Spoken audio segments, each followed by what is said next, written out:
Amen. Tayo natin tumayo. Dapat tayo manatili sa Panginoon. Kailan pa man what's happening in this nation. Gusto kong pagpalain ng Diyos sa ating bayan. Amen? Gusto nating pagpalain ng Diyos sa ating mga buhay. Pero how God can bless a nation na ganito nangyayari sa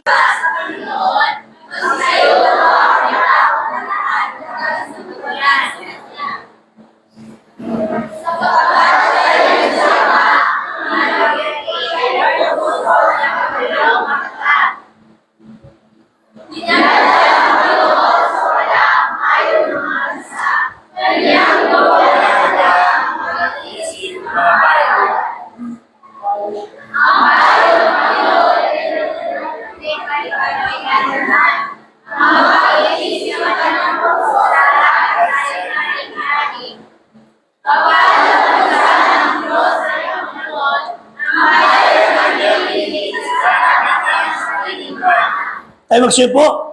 Pagpalain ng Ama ang kanyang salita. Ang biyaya ng Panginoong Diyos ay sumatin sa pangalan ni Kristo, na ating Diyos at tagapagligtas. Amen?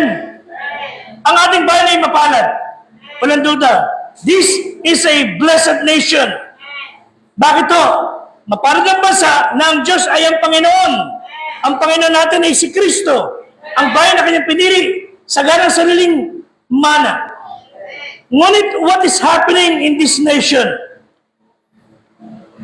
I'm not going to be political. Magiging realistic lang tayo. Real talk. Ito yung panahon na pagka nagnakaw ng bunga ng mangga o mote o naman, huli ka agad, kulong. Nagnakaw ng parinda, kulong. Pero nagnakaw ng bilyong-bilyong pera, nagliliwaliw sa ibang bansa, inuubos ang pera ng bayan, hindi makulong-kulong. Ito na yung panahon kung saan ang mga mayayaman na negosyante nakakakuha ng mga tax rebates. Pero mga empleyado, kaltas na walang patumangga. Mga BPO personnel, kung bawasan ng HMO, gayon na lang. Bawasan ng tax, gayon na lang. Ang mga mayayaman, pag nakulong, sandali, nakakawala. Nakakalungkot to. Ang mga mahirap, pag nakulong, doon ang mamamatay halos sa katandaan. 590 billion na pera ng bayan ay ninakaw sa magitan ng kickback. 4.4 billion di umano sa Davao pa lang. Di umano ang pera na nawala, napunta sa mga proponents ng mga iginagalang na senador, di umano, at mga iginagalang mga congressman at mga district engineers. Sundin yung news. Para nagwawala sa impyerno ang mga pera na ninakaw ng mga tao. At sabi na isang pinuno natin, dapat kunin na ang makukuha pera sa mga yan. Hanggat sinasabi nila, para bubal sintensya, kunin na yung pera hanggat maaga. Sabi na sa senator na mamagaling, na nakapiluka, hindi dapat muna hintayin ang hatol ng korte. Mga kapatid, pag inintay pa natin hatol ng korte, kalbo na tayo lahat. Ang pera niyan, uubusin na nila. Dahil lang kung saan-saan. Ito na yung panahon, hindi na po ang pera nakatago sa bangko. Hindi nakatago ang pera sa mga vault. Ang pera nakatago sa condominium. Ang nilalagyan nila ang pera ay ganito ng kalaki, mga kapatid. Ano nangyayari sa ating bayan? Isang tao, itinali yung kanyang mola na kabayo. Malakas, matipunong kabayo. Dumating si Diablo, pinakawalan. At ang kabayong napakatino, napakatikas, dumamba na dumamba, pinunta ng bukid ng kapitbahay, dinamba, sinira lahat ang halaman. Nakita na may-ari yung kabayo, pinatay. Hindi pa nagtapos na ng istorya. Nakita nung may-ari ng kabayo na pinatay ng magsasaka, ang kabayo niya, pinuntahan siya, pinatay yung may-ari ng kabayo. Yung may-ari ng bukid. Di naglaon, nalaman nung kamag-anak, nung asawa, nung may-ari ng bukid na pinatay. Kaya asawa, nag-hire siya ng gun for hire, pinapatay. Yung pumatay sa kanyang asawa. Paglipas sa mga ilang araw, nalaman ng anak na pinatay yung kanyang tatay. Gumanti, pinatay naman yung pumatay sa kanyang tatay.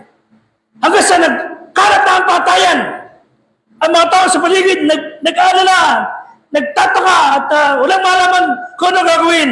Kinuso si Satanas na nakagano lang sa paligid. Pakuya-kuya-kuy. Tinanong siya, bakit mo kasi pinakawalan ang kabayo? Sabi ng Diablo, ay, mali ko sa kanila. Pinakawalan ko naman yung kabayo eh. At sila nagpatayan. Ano magagawa ko?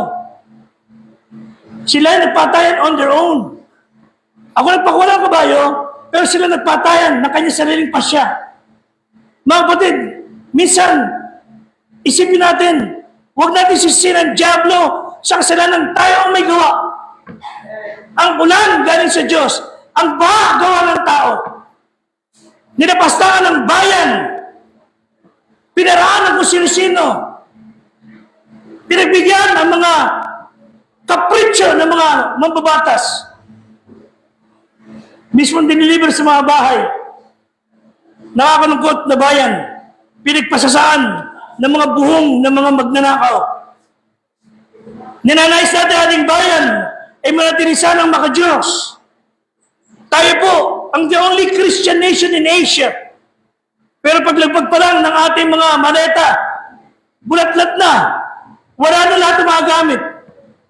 Nakakalungkot na we try to be godly, pero napakarami pa rin tao ang di kinakikita ng pagiging makadiyos.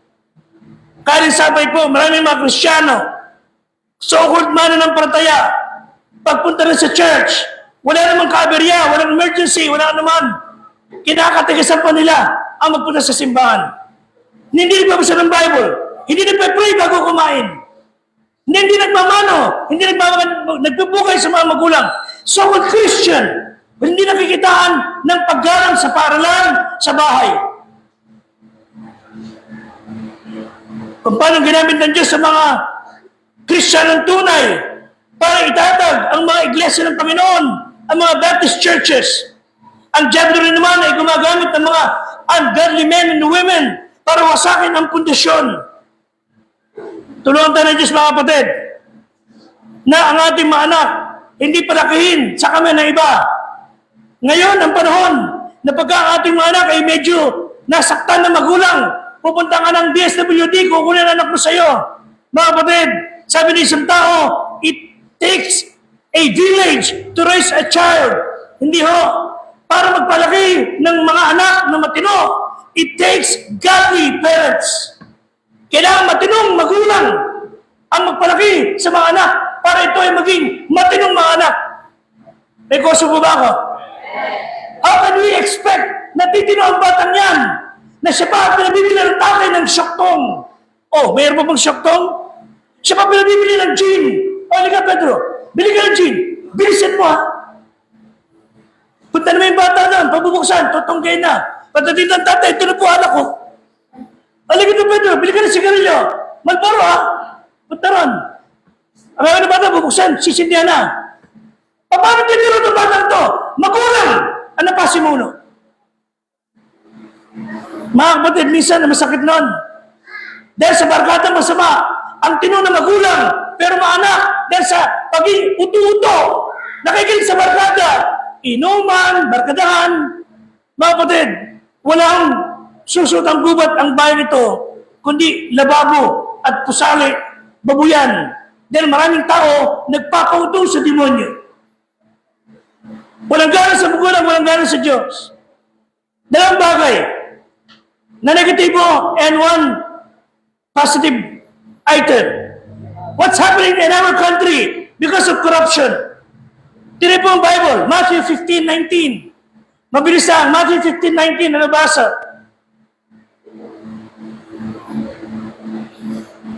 Bigyan, basa, sapagkat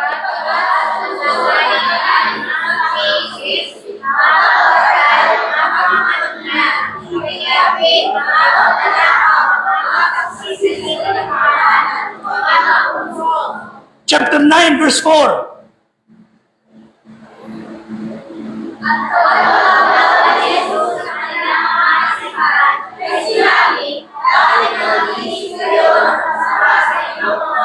Bakit may corruption? Dahil ang puso ng tao ay masama. Bakit may mga masuwayang mga magulang, masuwayang mga anak? Bakit may mga tahanan nagkakagulo? Dahil sa pusong masama. Dahil sa puso niya nanggaling na lahat ng kasamaan. Ano pa? Genesis 6:5. Noong unang panahon, gawa na ho ng tao ang paglapastangan. Genesis 6:5, basa. At nakita ng Panginoon na mabigat ang kasamaan ng tao sa lupa at ang bungakan ng pag-iisip ng kanyang puso ay parang masama lamang na parati. Ibig sabihin, the heart of men are sinful all the way. Corruption. Kailangan natin balikan Diyos sa ating bansa. Malungkot to sapagkat maraming tao, maka-Diyos lang, pero walang Diyos sa puso. Maka-Diyos ang muso, hindi ang puso. Wala pong Diyos sa lahat ng simbahan. Ang tunay na pananampalataya ay nasa Baptist Church na nanatili sa aral ng Biblia. Sabihin ng one-sided, but it's the truth. Wala nagtuturo ng tama, kundi mga tunay na Baptist churches. Si Kristo Diyos na kailangan ng bayan ito para magbago buhay ng tao. Isang church, mayaman. Yung pastor, bayaran. Pinaiikot ng mga miyembro mayayaman. Sabi ng pastor, gusto ko na mag-go ating church. Yung mga mayaman miyembro, gusto may maraming mayaman mga miyembro. Atin na maraming tao. May isang mahirap ng matandoon. Nagpaanyaya yung pastor. If you want to be a member of this church, you can come forward. Inaasahan ng pastor, mayayaman na lalapit. Lumapit yung mga mayayaman. Isa sa lumapit din yung mahirap. At nakita ng mayaman. Siniko kagad yung pastor. Huwag mo tatanggapin miyembro yan, ha? Huwag mo tatanggapin miyembro yan. Meron lang yan.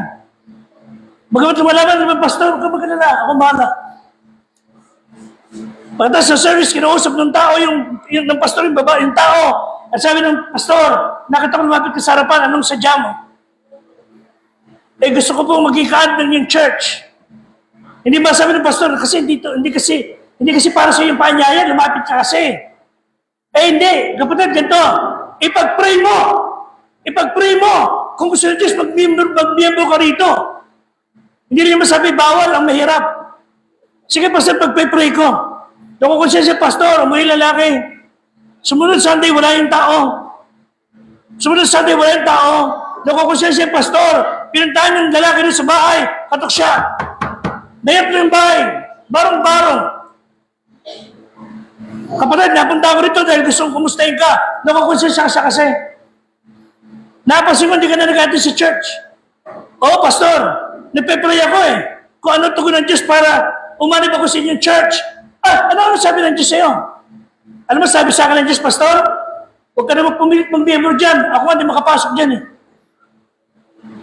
Ang tagal ko gusto makapasok dyan sa church na yan. Hindi ako makapasok. Ikaw pa. Mga kapatid, kailangan po ng ating bayan ang Panginoon. Sabi ng Bible kanina sa Psalm 33, Blessed is the nation whose God is the Lord. Gusto yung pagpalay ka ng Diyos, dapat si Kristo ang Panginoon natin. Amen? Corruption. Wala na ang takot ang tao ngayon. Sa mga churches, kakanta ng kanta, ilang letra, 7 salita, kakanta ng 11 beses. Umatigong, wala tiyan, magpukan ng drums, puro ingay, sigaw, wala katigil-tigil. Akala mapapatugon nila ang Diyos sa ganung paraan. Mga kapatid, hindi niyo pwedeng baliitin ang kamay ng Diyos at mapusunod natin siya. Dapat tayo ang sumunod sa Diyos. Tulungan tayo ng Panginoon na mabalik ang Diyos sa ating mga simbahan, sa ating mga tahanan.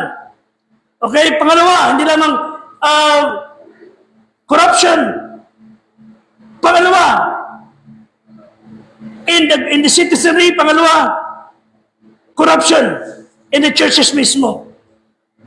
Pati edukasyon, napag-aralan, meron tayong edu-crisis.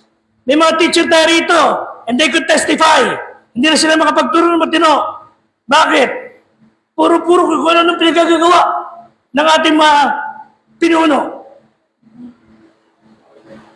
Wala na ang matutunan ng mga bata. Wala na silang teacher na nakakausap. Ang mga guro uwi sa bahay, papiling ko, papagtrabahuin ng mga pinuno. Nakakalungkot to. May pagmamalaki pa kaya natin ang ating mga estudyante mula sa public school. Ako ay bunga ng public school. Pero ilan lang ako naging bunga ng public school na talagang hindi naman napariwara buhay. Tulungan tayo ng Diyos na magkaroon tayo ng tamang educational system. Hindi yung bibili ng laptop, ang mahal-mahal, pero hindi mapakinabangan dahil walang silbi, hindi magamit. Nakakalungkot to. Pinapasa ang mga batas patungkol sa sex education na tinuturo pwedeng gumamit ng condom contraceptive sa mga kabataan para di mabuntis. Anong klaseng pag-aaral yan? Sabi ng apo sa lolo niya na 80, may higit na edad. Sabi ng apo sa lolo, Lolo, what do you wear? to have safe sex. Inisip ng bata, apo, sasabihin, condom, etc., etc. Ano ang sinusunod namin para magkaroon kami ng safe sex? Wedding ring. Magpakasal muna kayo bago kayo magliwaliw kung anong gusto niyo sa buhay. Amen? At dapat napangasawa ng Kristiyano. Kristiyano sa Kristiyano. Amen? Pambira, hindi kagaya ng kilala ko. Pag hindi ko siya napangasawa, mamamatay ako. Nung napangasawa, punta siya sa pastor niya, Pastor, pag hindi ko siya nahiwalayan, mamamatay ako. Sabi ng pastor, ano gagawin ko? Mapakasawa, hindi mapakasawa, mamatay ka. Pumunta sa pastor, may marka ng plancha sa mukha. Pag may marka ka ng plancha sa mukha, sinungaling ako na asawa ko. Noon ang tingin mo, parang siya yung artista. Ngayon, asawa mo, bubugero pala. Binububog. Tulungan tayo ng Diyos. Ito na yung panahon. Opisyal ng pulis. Nang hold up. Nakakalungkot to. Walang kasiyahan. Corrupt citizenry. Contaminated churches. So let us pray na ma-restore ang educational system natin na matino. Ito na yung panahon. Ang mga mamalaking school, mayayaman. Pagka may mga affair sila, pinapupunta rin mga rock singer. Ito na yung paralan ng gobyerno. Pagka meron sila mga kung naman tawag, naglalakad sila, tumatakbo, na nakahubo. Nakita niyo, oblation rally? Oblation? Tanong mo sa akin, bakit may takip ang mukha? Pedro, tanong mo sa akin, bakit may takip ang mukha ng mga lumalakad na nakaubo? Kung ako hindi nakahiya, hindi mo natakpan ang mukha mo. Pinakita mo yung patutoy mo nun eh. Di ba? Nasa toothpick lang eh. O di mahiya ka, takpan mo ito na mukha mo. Mali, daw takpan yung babae. Nakita niya, oblation rally? Totoo yung mga bating doon. Totoo yung mga makalaban doon. Anong klaseng paralan? Nasaan magturo ng kabutihan, ang mga halimbawa, mag-imbita ng mga matitinong mga tagapagturo, imbita ang mga rock singer, mga durugista, magsasayaw, mag-iinuman. Natataka kayo, bakit maraming loko-loko yung estudyante ngayon? Estudyante, naghat sa klase, sinaksak. Sa Maynila, sumasakta ulo ng mga barangay, nagrarally, nagtatakbuhan ng babato. Sabi ng mga kapitan, wala kang magawa. Mga minor, dadali na sa DSWD. Magbalik pa na para disiplinahin ang ating mamamayan. I believe sa disiplina, magpapatino ng bayan. Pero pag kinusinti na kinusinti, walang mangyayari. Proverbs 11:1. Buksan niyo Bible ninyo. Proverbs 11:1. Basa.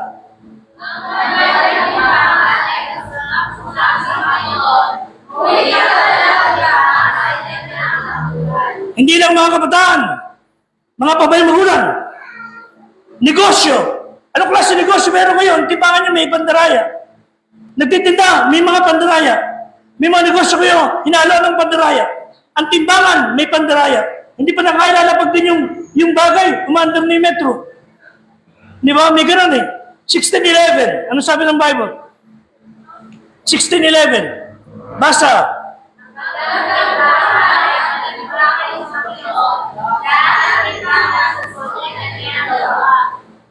Kaya kailangan, pati sa negosyo, dapat tapat tayo. Amen? Gumising na tayo, bayan. Magsama-sama tayong akayin na ating mahal sa buhay sa tamang direksyon, tamang landas, mga kabataan, mangarap na kayo ng matinong pamilya pagdating ng panahon. Huwag kayong mabihogin, huwag kayong mamanga sa mga kabataan, nagkakalat lang dyan, nagsasaya ng oras, mga kapatid. Ang hangayin yung mga bayani sa Bible, sa kasaysayan, na nagsibing halimbawa para bigyan tayo ng kalayaan.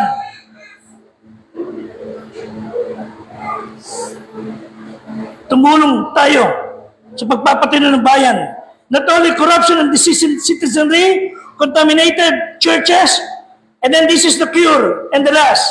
Again, let's bring back God in our homes. Proverbs 24, verse 3 and 4. Ano sabi? Pakibasa.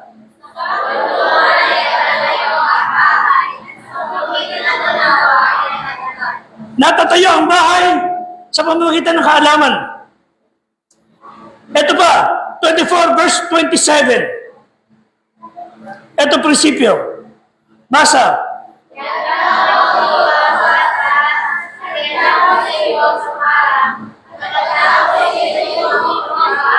Ito simple says, unahin mo muna ang gawain ng Diyos, saka mo unahin ang sarili mong bahay.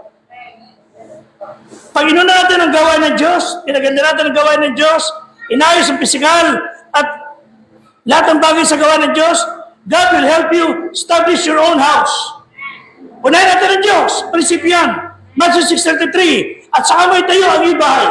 Ayusin mo ang iyong pamilya. God will help you. Okay? 1 Kings 5:18. Ilang ginawa ni Solomon? Basa.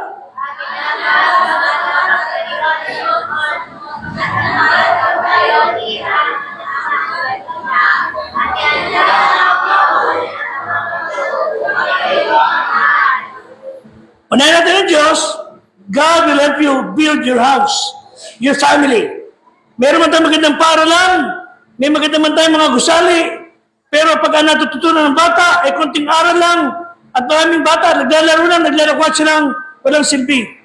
Magaganda nga ating mga bahay, mga bato, air condition pa, pero pinupuno ito ng away, confusion, wala ng silbi. Kailan may babalik sa bahay natin? Yung sa tangpo at opo. Kailan may babalik? Yung kusang nagliligpit ng pinagkainan, kusang naghuhugas, kusang nagliligpit ng hinigaan, kusang tumutulong sa magulang. So let's bring God back in our home. Pangalawa, in our hearts. Kailangan ang puso natin magbago. Last verses mga kapatid. James 4 verse 8. James 4 verse 8. Ito po susi para makapanumbalik tayo lalo sa katinuan. Basa.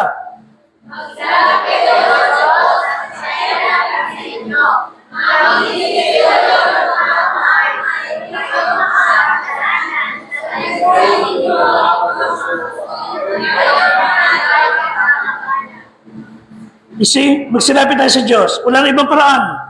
Ang tao magbalik sa Diyos na may kakayang magbago ng tahanan ng bayan. Napapanoorin niyo mo itong papagusto sa inyo. Ang kailangan natin ay leader, hindi mga boss. Kundi bubusabusin nila ang ating buhay. Hindi yung katangian ng mga ito.